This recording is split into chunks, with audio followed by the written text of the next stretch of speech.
Story 4. Abandoned pool. I'm writing this in an attempt to make some sense of the past week's events.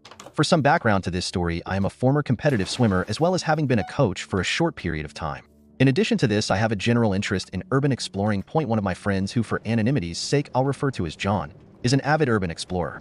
While I did have an interest in it, I never had actually done it.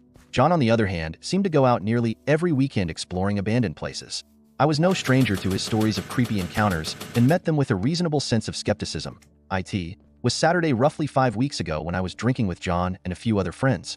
He brought up a urban exploration story as usual, but this time with special attention to me, being the only one of the group that was a swimmer. He described how he had heard from a friend in the hobby about an abandoned house in our area which had an extremely large pool in the basement, much larger than the size of the house above. John described how he got directions and had went to visit it himself and was amazed that it was true. He did describe an eerie feeling while being there, but that was it. No scary monster, no crackhead with a knife, just a pool. Being drunk and interested, I asked if he would take me to it one of these weekends. He laughed and agreed, as he had been trying to get me into the hobby for a while. The night continued as our drinking nights normally do. About a week had passed and I got a text from John asking if I wanted to go the upcoming Saturday. I nearly had forgotten about it, but said yes. I asked him what to pack, and he told me just a bag with a flashlight, maybe duct tape, and some food. I asked if I could bring a handgun as I am licensed to concealed carry. John told me that due to the nature of urban exploration, it was unwise to bring a gun as urban exploration itself is trespassing, and getting caught trespassing with a firearm was a much more serious charge. I said I understood and got a bag ready and went about my week. John picked me up Saturday at around 10 p.m. We made small talk as he could barely contain his excitement about getting me into the hobby. The drive was about 45 minutes, with the majority of it being through wooded areas. The last 8 or so minutes were on a dirt road deep in a forest I had never been to. Our small talk and bullshitting stopped when we reached it.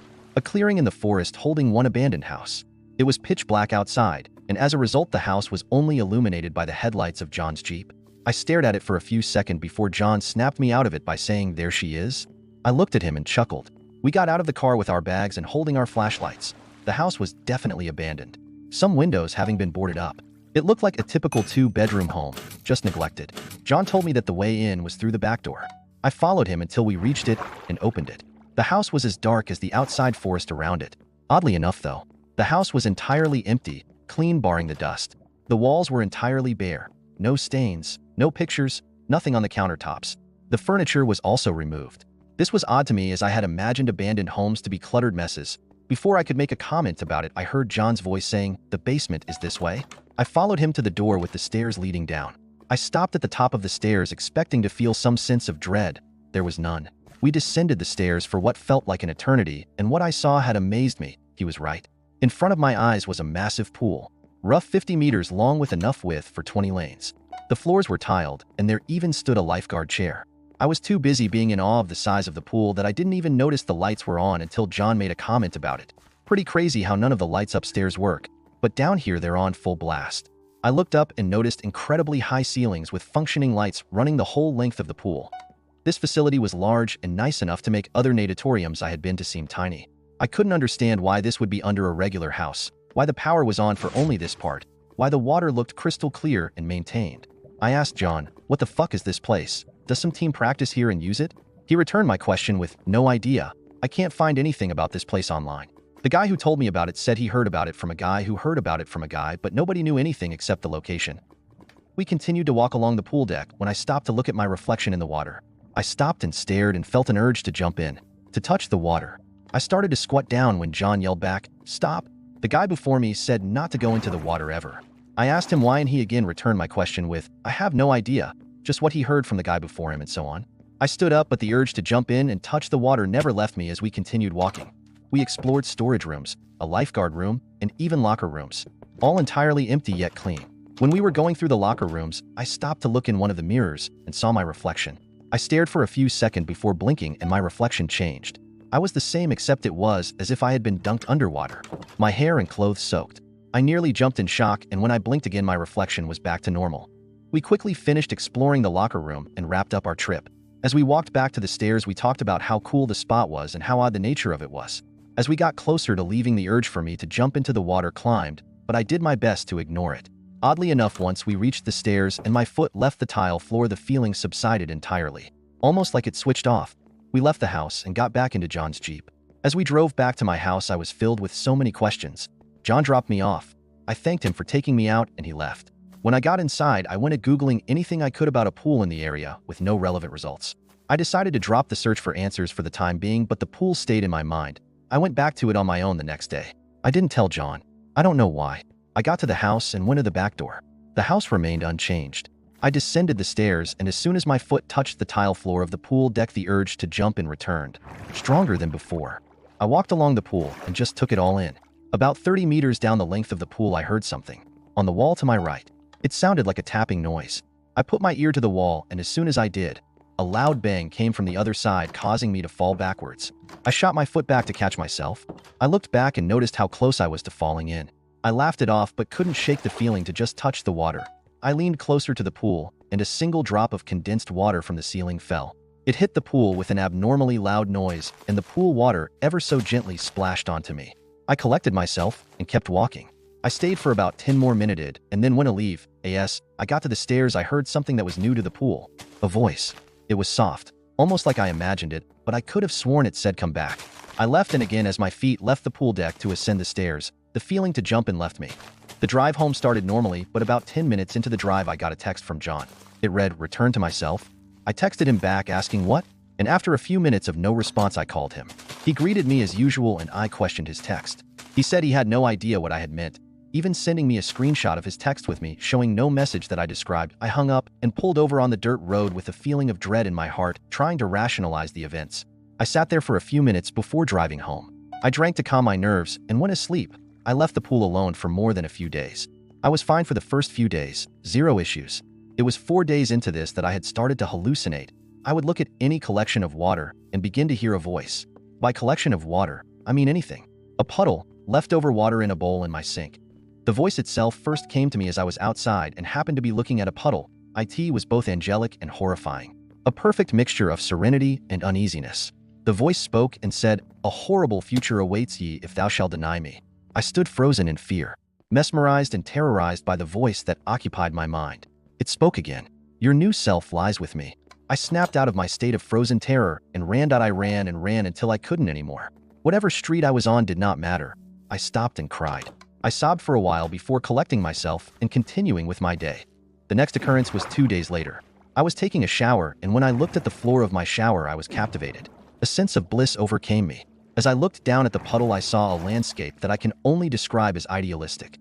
A green field, but it was so much more than that. A gorgeous emerald green coated each blade of grass, and the sky was a gorgeous shade of blue. I looked at the scene before me and felt a peacefulness that I cannot describe. Right as I was getting used to this feeling, the scene shifted. The colors began to morph into more uneasy versions of themselves. As this occurred, dread entered my system. My hearing began to change from the ambient noises of a shower to horrible, horrible things. I wish I could describe them. There is only one sound I have heard that is similar. If any of you have seen a gore/live leak video where a parent loses their child, the scream that accompanies the loss is closest to the description of what I heard. That level of agony. I knelt out of desperation, and after a few seconds it stopped. The voice rang out. "I hate to cause you harm, but ye must be in full understanding." I sat frozen in fear, tears running down my face, terrified and unable to do anything but listen. "I am of older age than him. I am of greater strength than he is. You shall not escape me. The twisted hands of fate have brought ye in my sight. Due to this, you shall not leave. I will have you." Following the last word of this, life returned to normal. The sense of dread left my body and all senses returned to functioning as they should. I lasted about 2 hours before giving in to my urge to go explore the pool. I drove in complete silence and visited the house. It stood the same as before. I descended the long stairs, and to my surprise the pool was the same as every time I had been to it before. I began to walk down the pool deck. No noises or interruptions. I even sat on a bleacher without anything scaring me. As I was sitting, something new happened. I got a phone call while in the natatorium. It was my dad. I answered, and what I heard on the other end froze me. My dad spoke, but it sounded as if he was underwater. A deep bubbling surrounded each word. As I listened in fear, I grew the courage to end the call. I stood up and saw him. My father was in the pool, laying just a few inches below the surface of the water, not moving, aside from his hair gently flowing in the water. This was enough to break me. I sprinted to the stairs. As I did, my fate had called for me, begging for me help.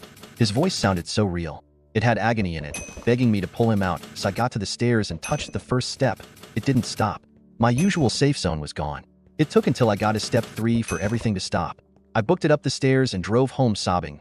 On the way home, I had to pull over to vomit, on account of hearing my own father's voice begging for help. This was yesterday. I don't know what to do. I'm afraid to hear the voice again, to get another text. I do not know how to stop this. Hell, I don't even know who to go to. If any of you have any information, please pass it along. I plan to drink myself to sleep without looking at the bottle tonight. I look forward to reading your responses, hoping for any information regarding my situation. Thank you. Story 5. I'm so proud of my son for no longer being afraid of the dark. He was always so petrified. He used to climb into bed with my wife and me every night. Mummy, Daddy, I'm afraid of the dark. This had become a routine. We tried everything, lying in bed with him until he fell asleep. Night lights, teddy bears, nothing worked. I tried to convince my wife on many occasions to just let him sleep with us at night, but she refused and said it was a phase. We had to be consistent. This habit broke when we decided to move from our 2-bedroom flat into our first real home. We had been saving for this home for almost 10 years, and it was everything we had dreamed of. Real wood flooring, rooms so spacious that if you yelled, it would echo, and a huge back garden. The first night we went to bed, I was sure our son would climb into bed with us. I was stunned when we didn't wake up until 9 a.m., and he was still asleep. I sat at the table, sipping my morning coffee and reading the paper when he came toddling downstairs. Good morning, buddy. I see you slept all night in your big boy bed by yourself. I couldn't contain my excitement. It may sound ridiculous, but I was worried this would go on forever. He let out a little chuckle. Don't be silly, Daddy. I wasn't alone. I was instantly confused. Did my wife sneak into his room and sleep with him? Did he get into our bed and then go back in the morning? What do you mean, son? I didn't hear you once. My friend was with me, he said with a huge grin on his face. Daddy, can I watch Bluey while eating breakfast this morning? He innocently asked, giving puppy dog eyes. No, son. We've just got that sofa, and I don't want it covered in eggs. Suddenly, what he had said a moment before dawned on me. Son, what friend? I asked, puzzled. My friend, he smiled. Please, Dad. I won't get eggs anywhere, I promise, he begged. Not today, little one. Your mom would go crazy at me. Maybe tomorrow. Aw, he frowned, slumping down at the table. He began munching his breakfast, eating as fast as he could so he wouldn't miss the new episode. Later that day, I spoke to my wife and told her about what our child had said earlier. She told me not to overthink it. If anything, it's a good thing that he has an imaginary friend, especially if it helps him go to sleep.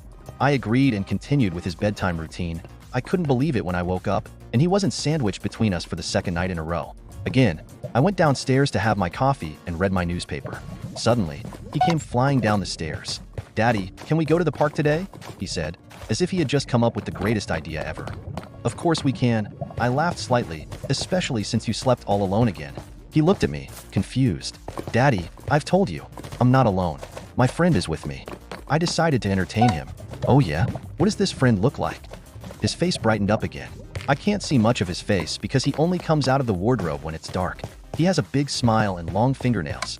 He taps them on the edge of the bed to help me sleep. Needless to say, I was slightly disturbed. That sounded terrifying to me, but kids are imaginative and say all kinds of crazy things.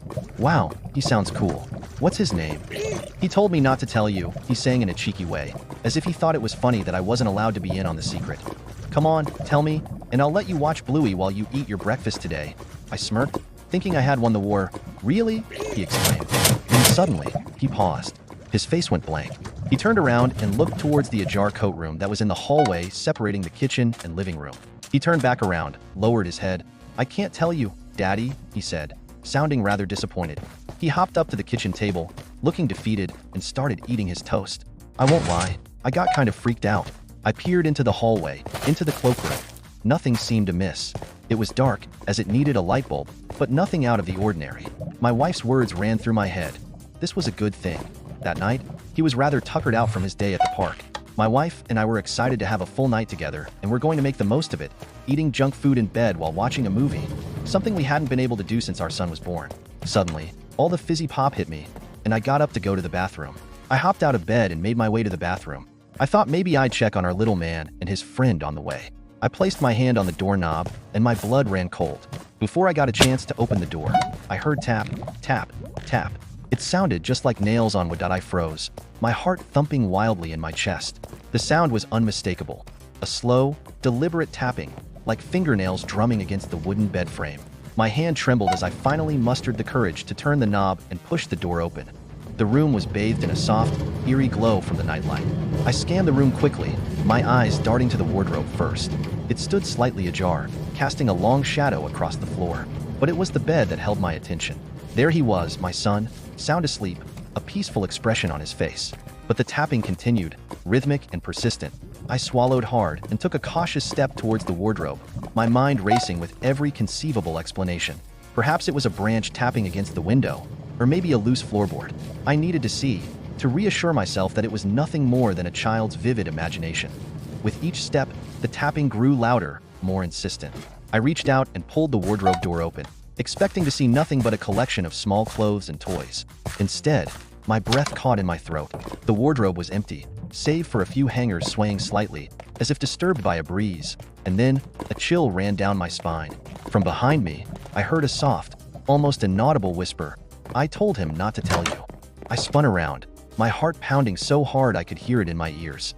The room was empty, apart from my son, still sound asleep. I backed away slowly, unable to tear my eyes away from the dark corners of the room.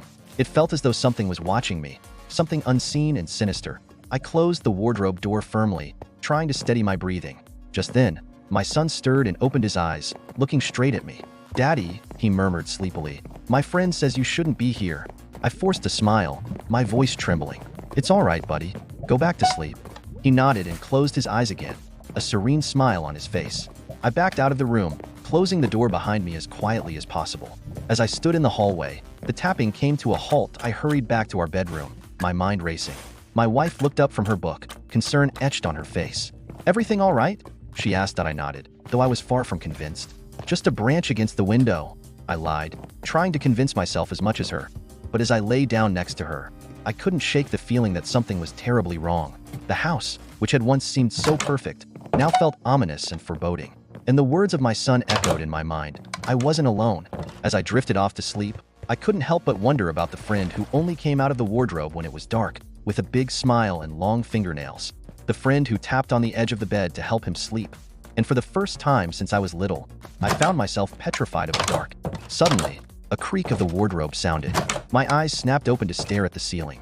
I couldn't move as my chest began pounding. Top, top, top. Story 6. I got stuck in a time loop in my high-rise, and now I can't escape my own nightmare. You know that feeling when you're alone in an elevator and it stops between floors for just a second too long? That's how my life feels now. Suspended, uncertain, waiting for the other shoe to drop. But I'm getting ahead of myself. Let me start from the beginning. My name's Alex Chon. I'm 32, work in software development, and up until 6 months ago, I thought I had it all figured out. Great job, beautiful girlfriend, and a cozy apartment in the suburbs. The American dream, right? Wrong. It all fell apart on a rainy Tuesday in April. I came home early, thinking I'd surprise Sarah with dinner. Instead, I found her in our bed with my best friend, Tom. Cliché, I know, but it hurt like hell. "What the fuck, Sarah?" I remember shouting, my voice cracking. Sarah scrambled to cover herself, her face a mix of shock and guilt. "Alex, I can explain." Tom, that bastard, just sat there, looking like a deer in headlights. "Explain? Explain what?" I spat. "How you're fucking my best friend in our bed. Jesus Christ." The next few weeks were a blur of arguments, tears, and dividing up our life together. Who gets the coffee maker? What about the cat? In the end, I left with a suitcase of clothes, my laptop, and a broken heart. I threw myself into work, spending long nights coding and debugging. My boss, Janet, noticed. "Alex, you look like shit," she said one Friday afternoon. Her blunt honesty, one of the reasons I respected her. "When's the last time you slept in a real bed?" I shrugged, avoiding her gaze. "The couch at my buddy Mike's place isn't that bad." Janet sighed, tossing a glossy brochure on my desk. "My sister's a realtor. She's got a client offering a crazy deal on apartments in Skyline Towers. It's that new high-rise downtown. Why don't you check it out?" I started to protest, but Janet cut me off. "It's not a request, Alex. Take the weekend, find a place, and come back Monday looking less like a zombie." Got it? That's how I ended up on the 37th floor of Skyline Towers, surrounded by sleek appliances and floor-to-ceiling windows that made me feel like I was floating above the city. So, what do you think? The realtor, a perky blonde named Melissa, was practically bouncing with enthusiasm. I ran my hand along the smooth granite countertop. "It's nice, but I don't know if it's really me." Melissa's smile never wavered. "Oh, trust me, it's perfect for you. A fresh start, right? New place, new you." Something in her tone made me pause. It was too eager, too insistent. But then she mentioned the discounted rent. Apparently, the building owners were desperate to fill the units, and I found myself signing the lease. The first few months were adjustment, I'd never lived in a high-rise before. The constant hum of the city below, the way the buildings swayed slightly on windy days, it all took some getting used to, but I started to settle in. I met some of my neighbors, Mrs. Patel in 704, always ready with a plate of homemade samosas and neighborhood gossip. Mr. Grayson from 708, a gruff retiree who loved to reminisce about the good old days. And Dave from 701, a fellow tech guy who quickly became my go-to for beers and video games. Work improved too. I started a new project, an AI-driven system for predicting power grid failures. The irony of that doesn't escape me now. IT was a Tuesday night in October when everything changed. I was working late, eyes burning from staring at lines of code for hours. The glare of my monitors was the only light in the apartment. I'd grown to like the way the city lights painted patterns on my walls. A notification popped up on my phone. Severe thunderstorm warning for the downtown area. Potential for power outages. I glanced out the window. The sky was angry, roiling clouds illuminated by flashes of lightning. I should have felt something then. Fear, apprehension, anything. But all I felt was mild annoyance at the thought of losing Wi-Fi. How naive I was. The storm hit with fury I'd never seen. The rain lashed against the windows. The thunder battled the foundations. Then, at exactly 11:58 p.m., the lights went out. Not just in my apartment. Not just in the building. As I pressed my face against the cool glass, I watched in awe as the entire city went dark, block by block, like a great beast closing its eyes. For a moment, there was absolute silence. No hum of electronics, no distant traffic noise. Nothing. Then, somewhere in the building, someone screamed. And that's when the real nightmare began. The scream echoed through the building, sending chills down my spine. For a moment, I stood frozen, unsure what to do. Then my instincts kicked in, and I fumbled for my phone's flashlight. The beam cut through the darkness, illuminating a small circle of my living room. Outside, the storm raged on, lightning occasionally casting grotesque shadows across the walls. The pounding on my door made me jump. Alex, you okay in there? It was Dave's voice, tight with panic. I opened the door to find him standing there, wild-eyed and panting. Did you hear that fucking scream? He asked that I nodded, my mouth dry. Yeah, what the hell's going on? I don't know, man. The whole building's out. The whole damn city, from what I can see. We decided to check on our neighbors. The hallway was pitch black, our phone lights barely cutting through the gloom. Mrs. Patel was fine, just spooked. Mr. Grayson grumbled about shoddy modern infrastructure. But when we reached 706, we found the door slightly ajar. Hello? I called out, pushing the door open wider. Everyone okay in here? The beam of my flashlight swept across the room and I froze. There, sprawled on the floor, was a body. I recognized him vaguely, Johnson, I think his name was. He'd only moved in last week. Oh shit, Dave whispered beside me. Is he? I knelt down, fingers trembling as I felt for a pulse. Nothing. The rest of the night was a blur of police sirens, paramedics, and questions I couldn't answer. By the time dawn broke, casting an eerie gray light over the powerless city, I was exhausted. I collapsed into bed, my head spinning with the events of the night. I must have drifted off because the next thing I knew, I was waking up to the sound of my alarm. 11:58 p.m. Tuesday night. I sat bolt upright, heart pounding. That couldn't be right. I fumbled for my phone, but it showed the same time. What the fuck was going on? Then the lights went out. I ran to the window, watching in horror as the city went dark, just like before. The storm, the blackout, it was all happening again. A knock at my door. Dave, looking panicked. Alex, did you hear that scream? My blood ran cold. This couldn't be happening. It was impossible. But as we made our way down the hall, checking on neighbors, a sick feeling grew in my stomach. Everything was the same. Mrs. Patel, spooked but fine. Mr. Grayson, grumbling. And then 706. I braced myself, expecting to see Johnson's body again. But the apartment was empty. No body. No sign of struggle. Nothing. I don't understand, I muttered. More to myself than to Dave. Then we heard another scream. This time from 712, we rushed over, and my heart sank. There, lying on the kitchen floor, was Mrs. Thompson, dead. The loop reset again, and again. Each time, a new victim in a different apartment. The previous deaths erased, as if they'd never happened. Loop 3, Mr. Grayson in 708. Loop 4, the college kid from 701. Loop 5, Mrs. Patel in 704. I started keeping obsessive track. Skyline Towers has 50 floors. 20 apartments per floor. Total, 1,000 apartments. Average occupancy, 1.8 people per unit. Estimated population, 1,800. How long until we all die? How long until it's my turn?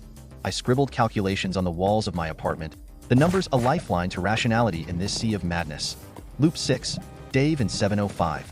Probability of my death next, 0.056%. Loop 7. The newlyweds in 710. Probability of my death next, 0.063%. Loop 8. The quiet guy from 702. Probability of my death next, 0.071%. I stared at the numbers scrawled across my walls, trying to make sense of it all. The pattern of deaths, the room numbers, there had to be some logic to it. But my exhausted mind couldn't grasp it. It was well past midnight.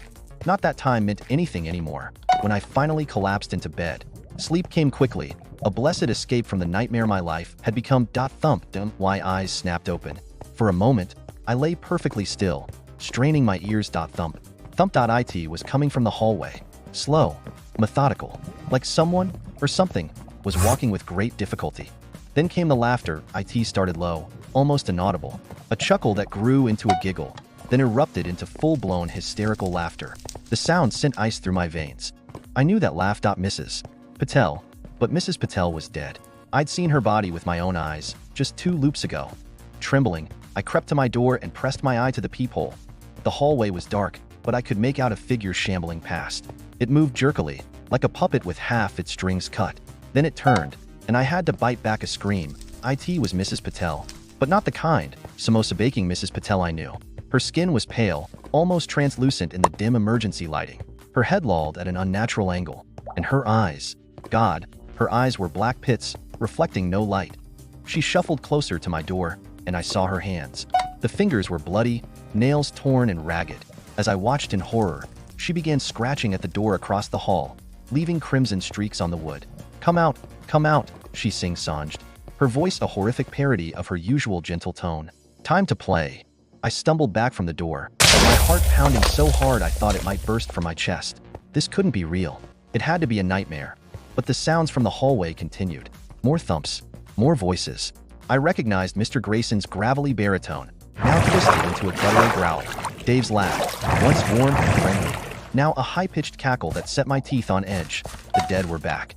And they were wronged. I don't know how long I huddled in the corner of my apartment, hands pressed over my ears, trying to block out the sounds of my former neighbors roaming the halls. Hours, maybe. Time had lost all meaning. When silence finally fell, I dared to look through the peephole again.